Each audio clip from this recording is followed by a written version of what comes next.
में 5 लोकसभा सीटों में चुनाव पहले चरण में 19 अप्रैल को होगा। उत्तराखंड की अल्मोड़ा पिथौरागढ़ सीट पर एक बार फिर सबकी नजरें हैं। कभी यह सीट कांग्रेस का गढ़ मानी जाती थी, लेकिन राम मंदिर के आंदोलन के बाद इस सीट पर हुए चुनाव में बीजेपी आज तक सिर्फ एक चुनाव हारी है। इस बार भी बीजेपी को इस सीट पर मजबूत माना जा रहा है। ये सीट साल 2009 से अनुसूचित जाति के लिए आरक्षित है। बीजेपी ने यहां से लगातार चौथी बार अजय टम्टा को टिकट दिया है, जो इस बार हैट्रिक लगाने के इरादे से मैदान में उतरे हैं। कांग्रेस की बात करें तो अल्मोड़ा संसदीय सीट से उन्होंने प्रदीप टम्टा को एक बार फिर टिकट दिया है। वो साल 2009 में यहां से पहली बार लोकसभा चुनाव जीते थे।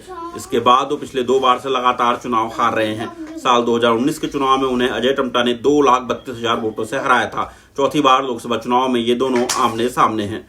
अल्मोड़ा सीट की बात करें तो भारतीय जनता पार्टी के संस्थापक सदस्य डॉक्टर मुरली मनोहर जोशी, जो मूल रूप से अल्मोड़ा के रहने वाले हैं और इस समय बीजेपी के मार्गदर्शक मंडल में शामिल हैं, उन्होंने साल 1977 के चुनाव में लोकसभा सीट जीती थी। उन्होंने कांग्रेस के नरेंद्र सिंह बिष्ट को इस चुनाव में हराया था। हालांकि साल 1980 में हरीश रावत ने मुरली मनोहर जोशी को हराकर यह सीट वापस कांग्रेस को दे दी। वो यहां से लगातार 3 बार चुनाव जीते। राम मंदिर के आंदोलन के बाद बीजेपी की लहर में वो साल 1991 में जीवन शर्मा से चुनाव जरूर हार गए। इसके बाद वो फिर कभी यहां से चुनाव नहीं जीत सके।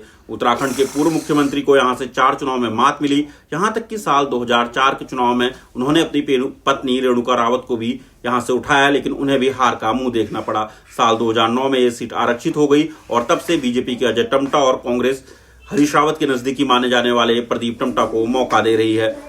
उत्तराखंड का ऐतिहासिक और सांस्कृतिक नगर कहे जाने वाला अल्मोड़ा लोकसभा सीट पर पहला आम चुनाव साल 1957 में हुआ। जंग बहादुर बिष्ट ने कांग्रेस के टिकट पर यह चुनाव जीता। इसके बाद साल 1971 तक कांग्रेस ने लगातार इस सीट पर चुनाव जीते। पार्टी के टिकट पर हरगोविंद पंत, जंग बहादुर बिष्ट, नरेंद्र बिष्ट ने यहां से चुनाव जीता। साल 1970 में आपातकाल के बाद हुए चुनाव में पहली बार कांग्रेस को यहां से शिकस्त मिली। हालांकि 3 साल बाद कांग्रेस ने फिर ये सीट जीत ली और हरीश रावत यहां से और इस सीट पर अब तक कुल 16 लोकसभा चुनाव हुए हैं। इनमें से 10 बार कांग्रेस को जीत मिली है। अल्मोड़ा पिथौरागढ़ संसदीय सीट की बात करें तो ये 4 जिलों अल्मोड़ा, पिथौरागढ़, बागेश्वर और चंपावत से मिलकर बनी है। पिथौरागढ़ और बागेश्वर के जिलों की सीमाएं चीन, नेपाल और तिब्बत से मिलती हैं। इस नजरिए से ये लोकसभा क्षेत्र काफी महत्वपूर्ण माना जाता है। आजादी से पहले अंग्रेजों ने और फिर चंद शासकों ने अल्मोड़ा से कुमाऊं और यहां तक कि गढ़वाल के कुछ हिस्सों में भी शासन चलाया।